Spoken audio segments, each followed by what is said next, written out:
آپ ابھی اپنی سکرین پر ایک خوبصورت جوان کی خوبصورت تصویر ملاحظہ کریں گے۔ یہ شخص 3 ماہ پہلے تک دنیا کے امیر اور بااثر ترین لوگوں میں شمار ہوتا تھا۔ یہ دنیا میں تیل کی دولت سے مالا مال تیسرے بڑے ملک لیبیا کی دوسری طاقتور ترین شخصیت تھا۔ یہ کس قدر امیر اور بااثر شخص تھا، اس کا اندازہ آپ 2-3 مثالوں سے لگا لیجیے۔ یہ لندن میں تھا، اسے شمالی لندن کا ایک گھر پسند آ گیا۔ اس نے وہیں کھڑے کھڑے یہ گھر 1 کروڑ پاؤنڈز میں خرید لیا۔ یہ پاکستانی روپے میں 1 ارب 40 کروڑ روپے بنتے ہیں۔ اسے 2009 میں مانٹی کارلو میں اپنی 37ویں سالگرہ منائی۔ یہ دنیا کی مہنگی ترین سالگرہ تھی، جس میں روس کے المونیم ٹائکون اولیگ ٹیریپاسکا، سونے کی کانوں کے مالک پیٹر منک اور مناکو کے شہزادے البرٹ سمیت دنیا بھر کی مشہور شخصیات نے شرکت کی۔ یہ پینٹنگ خریدنے کا شوقین تھا۔ اس کے پاس اربوں ڈالر کے شاہپارے تھے اور یہ تمام شاہپارے اس کے محلات میں لگے تھے۔ اسے 2006 میں اسرائیلی اداکارہ اورلی بینسمین اچھی لگ گئی تو اس نے اس کے گرد دولت کے انبار لگا دیے۔ چنانچہ یہ اس کی گرل فرینڈ بن گئی اور یہ دنیا کی مہنگی ترین گرل فرینڈ تھی۔ برطانوی وزیر اعظم ٹونی بلیئر اسے اپنا ذاتی دوست کہتا تھا اور اس پر 10 ڈاؤننگ سٹریٹ کے دروازے ہر وقت کھلے رہتے تھے۔ برطانوی شاہی خاندان نے اسے کئی بار بکنگم پیلس اور ونڈسر کاسل میں لنچ اور ڈنر دیے تھے۔ یہ لندن اور پیرس میں پلے بوائے کی زندگی گزارتا تھا اور اسے دنیا جہان کے قانون توڑ کر بہت خوشی ہوتی تھی۔ اس نے ایک بار پیرس کی شانزے-لیزے پر 120 کلومیٹر کی رفتار سے گاڑی چلا کر پوری یورپی دنیا کو حیران کر دیا اور پیرس کی سٹی حکومت کوشش کے باوجود اس کا چالان نہ کر سکی۔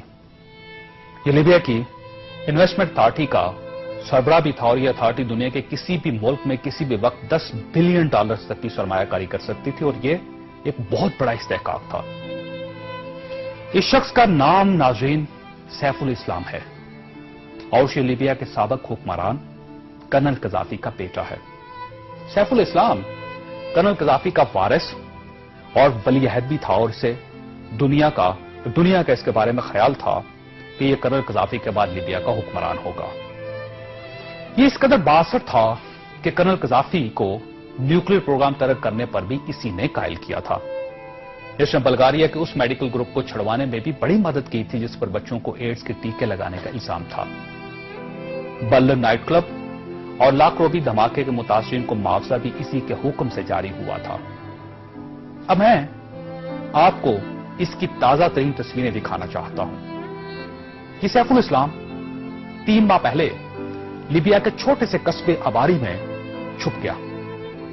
یہ 2 دن پہلے 19 نومبر کو قصبے کے ایک ایسے کمرے سے برآمد ہوا جس میں باتھ روم تک نہیں تھا اور یہ بدبودار پرانے کمبل میں لپٹا تھا۔ اس کی انگلیوں پر پلستر چڑھا ہوا تھا اور یہ پلستر بھی اس نے خود چڑھایا تھا کیونکہ اسے ڈاکٹر تک کی سہولت حاصل نہیں تھی۔ یہ سیف الاسلام اس وقت لیبیا کی موجودہ حکومت کے قبضے میں ہے اور پوری دنیا میں کوئی شخص اس شخص کو پناہ دینے کے لیے تیار نہیں جو 3 ماہ پہلے تک ملکہ برطانیہ کا شاہی مہمان بنتا تھا اور ٹونی بلیئر اسے مائی فرینڈ کہتا تھا اور پیرس کی کمپنیاں اس کے لیے خصوصی خوشبو ایجاد کرتی تھی۔ یہ ہے سوال اور یہ تصویر دنیا کے ان تمام حکمرانوں اور ان کے خاندانوں کے لیے عبرت کا سبق ہے جو اقتدار کو سب کچھ سمجھ لیتے ہیں اور جو اس زوم میں مبتلا ہو جاتے ہیں کہ ان کے اقتدار کا درخت ہمیشہ سبز رہے گا۔ یہ تصویر دنیا بھر کے حکمرانوں سے چیخ چیخ کر کہہ رہی ہے کہ جو حکمران عوام کا اعتماد کھو دیتے ہیں ان کا یہ انجام ہوتا ہے۔ انہیں بدبودار کمبل بھی پناہ نہیں دیتے۔